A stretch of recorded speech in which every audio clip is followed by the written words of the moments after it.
Famous American authors of the last century are really quite the trip. Now, of course, there are some who are fairly normal, and they lead fairly normal lives and don't do anything strange or don't have anything strange happen to them. Like Stephen King, he doesn't really do anything weird, or nothing weird ever really happens to him. Probably doesn't have the time to do anything weird considering how many books he's wrote. That's a lot. But there's a couple others that are a trip. When it comes to authors with insane behavior, most famously there's Hunter S. Thompson. His books are legendary, almost as legendary as his insane personality. A gun-loving, booze-drinking, cig-smoking madman who happened to be a great writer is certainly a wild combo that earned him a level of mythos in the neo-Americana canon of our modern culture. Sometimes you get crazy people, like David Foster Wallace, who was an alleged stalker, and others claimed he was mentally unstable, or one of my favorites, Philip K. Dick, who was he was just crazy. All of these authors have certainly left their mark on American literature, but there is an author, one whose work often is regarded as some of the most, if not the most important work of the American literature from the 20th century, and he is an author who may not be one that you would have expected to have been in the category of crazy things going on.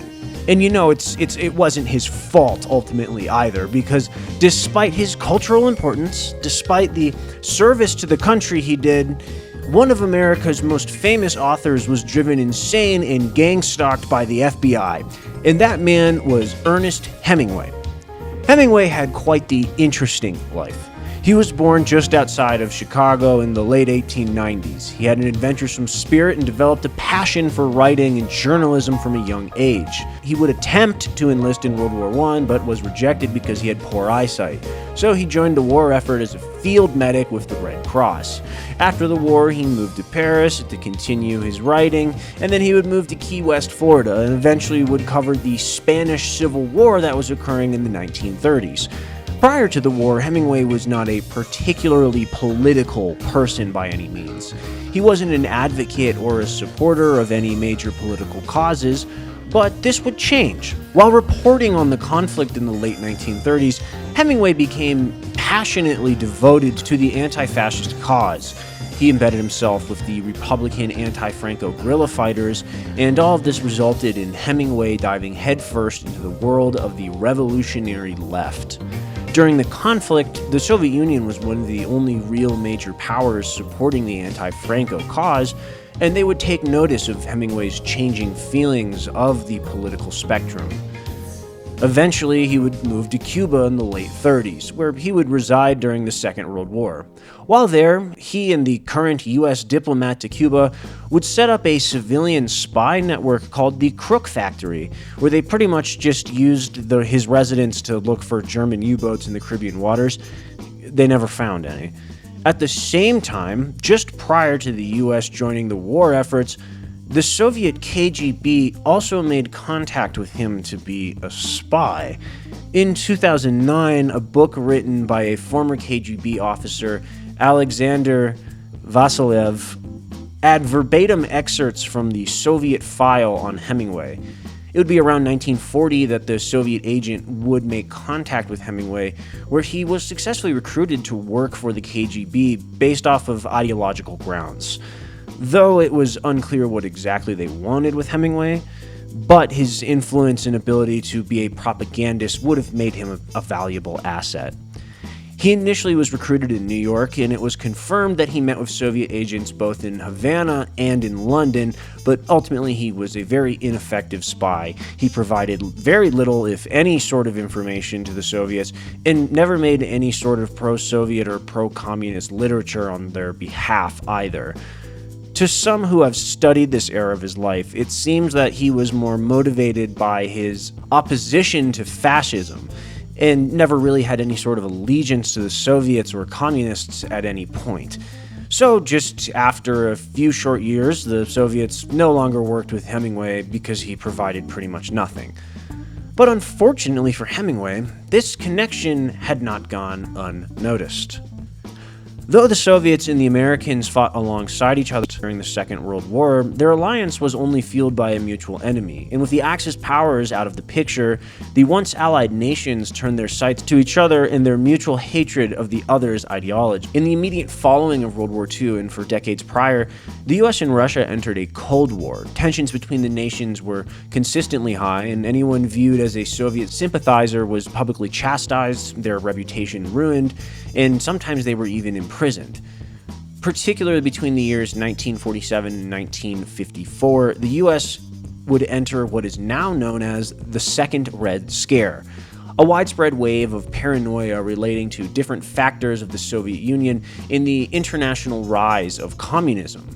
The narrative that KGB and Soviet assets were attempting to infiltrate our government, education system, military, and entertainment industries had begun to run rampant. During this period, Senator Joseph McCarthy of Wisconsin famously rose to power as he claimed to know a seemingly consistently changing number of Soviet spies who had infiltrated the nation. He essentially had just been making all of this up and had just accused citizens, other government officials, and artists that he just didn't like of communist ties or loyalty, and those he did accuse would end up blacklisted from their professions regardless of his lack of any substantial proof. Hemingway became increasingly worried throughout the Red Scare and the Cold War. He feared that his ties to the Soviet Union from before World War II would come back to haunt him in some way, and that he would be the target of one of McCarthy's attacks. Ultimately, this never came to fruition, and he actually won a Nobel Prize for his writing in 1954. Despite this, a feeling of paranoia had begun to set in for him that he really could not shake. Hemingway was not a notorious drinker for most of his life. Though he did indulge in alcohol, he was far from an alcoholic. But in the summer of 1954, he barely survived a plane crash that left him with permanent injuries throughout his entire body that caused chronic pain for this writer. For the rest of the late 50s, Hemingway's health, both mental and physical, slowly started to go on the decline. At this point, Hemingway was still a resident of Cuba, but he needed medical attention, so he returned to the US with the intention of going back to Cuba eventually. Unfortunately, due to his health and political tensions in the region, he was never able to do so. But there may have been other factors at play preventing him from going back to the nation teetering on communism. In 1960, Hemingway would move to Sun Valley, Idaho, where his mental and physical health continued to rapidly decline. For the first time in his life, Hemingway was struggling to properly write anything. He became depressed, realizing that he was never going to be able to return home to Cuba. He would never be able to access his books or manuscripts that he left there. All the while, his paranoia became more and more intense. He insisted to his family and close friends that he was being followed, but generally his claims were never taken seriously. His close friend would fly him out to the Mayo Clinic in Minnesota in an attempt to help him out with both psychiatric and physical care, but it more than likely did the opposite. His treatment at the facility was kept sort of secret for many years, but his wife confirmed that they were performing electric shock therapy on him 15 times a day, and by no means did this help him at all. By 1961, Hemingway had become a complete mess. He was extremely reclusive and wouldn't leave his room for days on end. He wouldn't go hunting, his favorite thing. He wouldn't eat, he wouldn't sleep. His alcoholism had begun to run rampant, and the electric shock therapy had affected his memory, which had resulted in him almost completely losing his ability to write. He was experiencing financial issues and had become even more paranoid. All this led to him taking his favorite shotgun and using it to leave our world on July 2nd, 1961. For years following his death, the narrative was essentially that a mixture of physical and mental illnesses coupled with financial issues had led him down this path, and this was generally accepted as the main reason. In recent years, though, some declassified documents and additional context from those close to him have shed some light into his final year. As mentioned prior, for decades of his later life, Hemingway believed that he was under the surveillance of the FBI. He probably started to suspect it during the Red Scare, but he had in fact been being watched by the agency since the 1940s.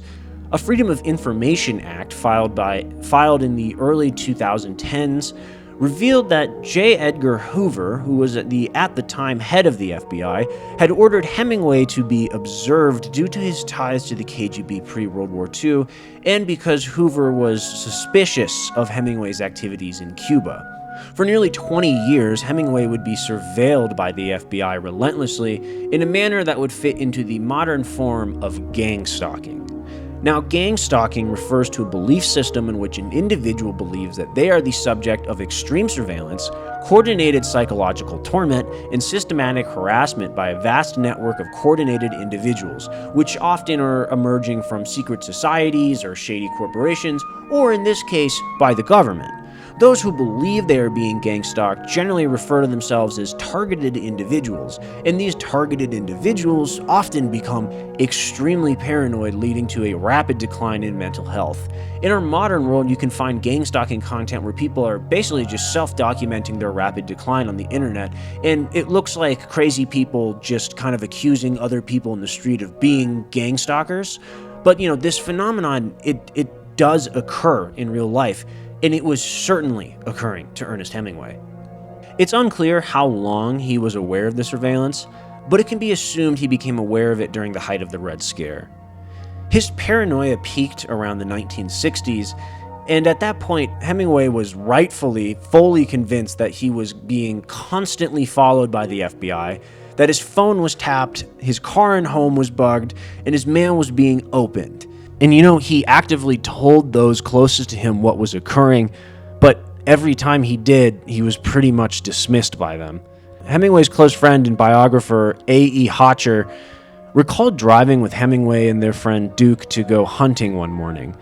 Hemingway had been acting strange. He insisted on taking Duke's car to the hunt and was rushing everyone to get ready, in a very, very anxious way. Eventually, Hotcher asked Hemingway why he was rushing everyone, and Hemingway just said, "The feds." They talked a little bit about this, which led Hotcher to ask the question, "Why are they following you?" To which Ernest would respond, "It's the worst hell. It's the goddamnest hell. They've bugged everything. That's why we're using Duke's car, not mine. Mine is bugged. Everything is bugged. Can't use the phone. Mail intercepted. It's bugged." Hotcher was definitely taken aback by this, and he recalled several other cases of Hemingway's gang-stalking paranoia leading up to his death. There was an instance where he claimed that 2 FBI agents had followed them into a restaurant. There was an instance where he saw 2 bankers working late at night, demanded that they pulled the car over and turned the headlights off, and he claimed that those were FBI auditors going through his records, and he even claimed that during his stay at the Mayo Clinic, he was being watched, going as far as to refuse to use the phone outside of his room in fear of it being bugged. And, in many cases, he was correct. The Freedom of Information Act that was declassified revealed that he had been under this extreme level of surveillance for many, many years, and that the FBI had quite literally bugged the phone outside of his hospital room too. Hemingway had been aware of this the whole time. Amongst his many other issues, the paranoia that the gang stalking created was also a key factor leading up to his death. He had begun to feel betrayed and alone. His wife and his closest friends dismissed his claims of stalking, and the fear of the paranoia did end up consuming him. Since the disclosure of this information, historians and biographers have reevaluated the circumstances of his death. Though all the original factors still ring true to why he did what he did, there is now a resounding acceptance that the relentless gang stalking from the FBI severely exasperated his mental anguish, and the feelings of paranoia and isolation it created greatly contributed to his ultimate demise. It's crazy to think that such an influential American writer would have something like that occur to him. And of course, this is something I never learned about in English class either. Hemingway famously had a dictum that he lived by, that being, a man can be destroyed but not defeated. And that was a dictum that was all too relevant at his end. It's also crazy that the FBI did this to a lot of American authors and honestly just influential people in that era too. They did it to Philip K. Dick, they did it to Isaac Asimov, they did it to Marilyn Monroe, they did it to really just anyone they wanted to. J. Edgar Hoover's crazy, I should make a video about him. Anyways, that's all for today. Thank you for watching. I hope you enjoyed today's kind of somber, weird video. Shout out to the Patreon producers. Anyways, thank you guys. Bye-bye.